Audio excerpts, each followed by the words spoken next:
सास, माँ, बहू और बेटी। नहीं नहीं, ये कहानी इन सारे के सारे रिश्तों की नहीं, बल्कि दो रिश्तों में ही सभी रिश्तों के होने की है। अरे बहू, मेरे और तेरे ससुर जी की रोटी मत बनाना, मैं बना लूंगी, दिन तक ठंडी हो जाती है। बहू जो कि एक वर्किंग लेडी थी। नहीं नहीं माँ जी, मैं अच्छे से कपड़े में लपेट देती हूँ ना, आप क्यों मेहनत करेंगी, माइक्रोवेव में गर्म कर लेना। अरे नहीं बहू, मेहनत मत कर, वैसे भी ऑफिस में कम मेहनत होती है क्या, जा रहने दे। लेकिन बहू मानती नहीं, वो सास ससुर की रोटी बना कर ही जाती है। दोपहर में खाने के वक्त ससुर जी कहते हैं, अरे बहू को रोटी बनाने के लिए क्यों मना कर दिया, क्या हो गया, ठंडा ही तो खाते आए हम लोग हमेशा से। अरे वो क्या है ना, सुबह ऑफिस जाती है, घर का सारा काम करने में वक्त लग जाता है, अरे थकती है वो अलग, तो मैंने सोचा बहाने से ही थोड़ा कम काम करवाऊं। ससुर मुस्कुरा रहे होते हैं। यह तो अच्छा है, बहू को समझना जरूरी है। वक्त बीत रहा था, घर में सब खुश थे कि एक दिन, माँ जी आप शाम को थोड़ा टहलने निकला करें, घर पर रह रहकर हड्डियां जाम होती है, पापा को भी ले जाया करिए, मैं वक्त पर तो आ जाती हूँ। बहू ठीक 5 बजे ऑफिस से घर आ जाती है। फिर चाय नाश्ता बनाकर सास ससुर के साथ बैठती, उन लोगों को सारा दिन का हाल बताती। रात को पति घर आता है। क्या बात है बेटा, ऑफिस से आकर कभी हम लोगों के साथ भी बैठा कर। अरे माँ, दिन रात काम करके मन ही नहीं करता, अगले दिन की फिर तैयारी होती है, आप और पापा ही कमरे में आ जाओ। इससे अच्छी तो बहू है, कितना भी थकी रहे, घर आकर हम लोगों के लिए चाय नाश्ता बनाना, फिर बातें करना। बहू ना होती तो हम बुढ़ा बुढ़िया तो बैठे ही रह जाते। सास और ससुर अब बहू के कहने पर शाम की सैर पर निकलने लगते हैं। सास की कई सहेलियां बनती है तो ससुर को भी कुछ बुजुर्ग लोगों का ग्रुप मिल जाता है। कैसा रहा सहेलियों के साथ शाम का वक्त? हम लोगों ने तो भाई खूब योगा किया। अरे हम लोगों को गप्पों से फुर्सत ही नहीं होती। वैसे मिसेस मल्होत्रा आज बहू के बारे में कुछ बोल रही थी। तभी वहां ऑफिस से बहू आ जाती है जो जींस और टॉप में होती है। क्या बात है माँ, क्या कह रही थी आपकी सहेली आपकी बहू के लिए? सास इस बार बहू को कुछ अलग तरीके से देखती है और उल्टा सवाल ही दाग देती है। क्या कह रही थी वो हटा, ये बता, तेरे ऑफिस में तो मर्द भी काम करते होंगे ना? बहू जो अब तक मजाक कर रही थी वो सीरियस हो जाती है। मर्द होंगे नहीं माँ जी, मर्द ही ज्यादा है, हम 5 ही लड़कियां हैं ऑफिस में। अरे तो अच्छा लगता है क्या ऐसे कपड़े पहनती हो?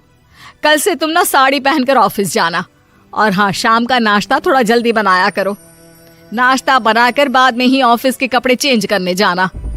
बहू को समझ में नहीं आता कि सास को हो क्या गया है, लेकिन वो कुछ नहीं कहती, सीधे किचन में जाकर चाय नाश्ता बनाती है और सास ससुर को दे देती है। अगले रोज बहू ऑफिस के लिए तैयार होती है तो खूब सुंदर सी साड़ी पहनती है और ऑफिस के लिए निकलने से पहले सास और ससुर के पैर छूती है और निकल जाती है। क्या बात है, आज मेधा के ऑफिस में लग रहा है कोई फंक्शन है। अच्छा, पता नहीं, मुझे तो बताया नहीं, वैसे तो सारी बात करती रहती है। अरे देखा नहीं कैसे साड़ी पहनकर जा रही थी? अरे वो तो मैंने ही बोला है उसे। अरे अच्छा लगता है क्या रोज रोज ऐसे सूट या जींस में जाना? बहू हो, बहू बनकर रहो, और आप भी ना मेधा मेधा मत किया करिए, बहू बोला करिए, सर पर चढ़ जाएगी तो दिक्कत हो जाएगी।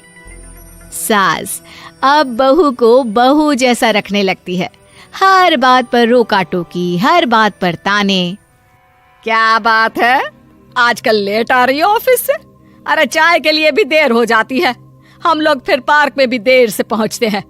सभी की बहुएं वक्त से चाय नाश्ता करा देती है अपने सास ससुर को, बस एक तू ही है जो उस वक्त ऑफिस से निकलती है।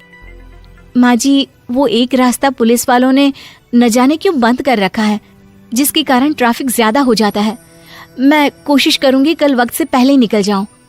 ससुर देख रहे होते हैं कि बहू अब परेशान सी रहने लगी है। एक रोज, मेधा, बेटी मेधा। जी पिताजी। बेटा देख जरा कौन सी टी शर्ट अच्छी लग रही है। वो क्या है ना, शाम को सब बदल बदल कर टी शर्ट पहनते हैं, मैं भी सोच रहा हूँ कि आज कुछ अच्छा सा पहन कर जाऊं। हाँ पिताजी, ये सही है। ये लाल वाली ना बहुत जचेगी आप पर। मेरे पापा पर भी डार्क रंग बहुत जचता है। क्या चल रहा है? अरे ससुर के सामने घूंघट तो छोड़ो, ऊपर से रंग बताया जा रहा है टी शर्ट का। अरे बहू, कोई संस्कार दिए नहीं है क्या तेरी माँ ने? बहू इस बार बहुत निराश हो जाती है। वो वहां से तुरंत अपने कमरे में चली जाती है। अब बहू घर का सारा काम करती, ऑफिस जाती, लेकिन साड़ी और सर पर पल्ला लेकर। एक बार पड़ोसन उनके घर आती है। वाह सुमित्रा बहन, बहू का तो रूप ही बदल दिया। ठीक किया, बहू बहू जैसी ही अच्छी लगती है। अच्छा चलती हूँ मैं। पड़ोसन के जाने के बाद सास बड़ी अकड़ के साथ कहती है, देखा मेरा कमाल, कैसे मैंने मेधा बहू को कंट्रोल में कर लिया। अब बारी ससुर के बोलने की थी। हाँ सुमित्रा, बिल्कुल ये काम तो किया है तुमने, लेकिन कभी सोचा क्या खो दिया? क्या खो दिया? मैंने तो कुछ नहीं खोया जी। खोया है, पहले बहू जब ऑफिस जाती तुम्हारे पैर छूकर तुम्हें गले लगाती, लेकिन अब सिर्फ पैर छूती है। हाँ जी, ये बात तो आप ठीक बोल रहे हैं। पहले घंटों हम लोगों से बात करती, कमरे में ना जाती, ऑफिस से आते ही खुद की चाय, खाना, नाश्ता सब हम लोगों के साथ करती, सारी बात बताती। लेकिन क्या तुम्हें पता है, बहू की तबीयत खराब चल रही है, वो माँ बनने वाली है। ये बात मुझे बेटे ने बताई कि तुम्हें बता दूं। अब सास की आंख में आंसू थे। वो समझ गई थी कि लोगों के कहने में आकर उसने क्या खो दिया। शाम को बहू घर आती है तो माँ किचन में पकोड़े तल रही होती है। अरे माँ जी, आप रहने दीजिए ना, मैं आ तो रही थी। अरे नहीं, जा तू चेंज कर ले, मैं नाश्ता और चाय टेबल पर ही लगा रही हूँ मेधा। सास के मुंह से अपना नाम सुनकर बहू को बहुत अच्छा लगता है। माँ जी, कोई गलती हो गई है क्या? मेरे होते हुए आप काम करे, ये ठीक नहीं है। संस्कारी और समझदार बहू सास को माँ समझती है, लेकिन सास की बेवकूफी उसे सास ही बनाकर रखती है। बहू, मुझे भी थोड़े संस्कार और समझदार बनने का मौका दे, जिससे मैं भी बहू नहीं बेटी को देखूं तुझ में। और हाँ, मेरा होने वाला पोता क्या कहेगा कि दादी ने तो मेरी माँ को बहुत परेशान किया। बहू सास को गले लगा लेती है। नहीं माँ जी, वो कहेगा कि माँ को तो दादी ने बेटी बनाकर रखा है।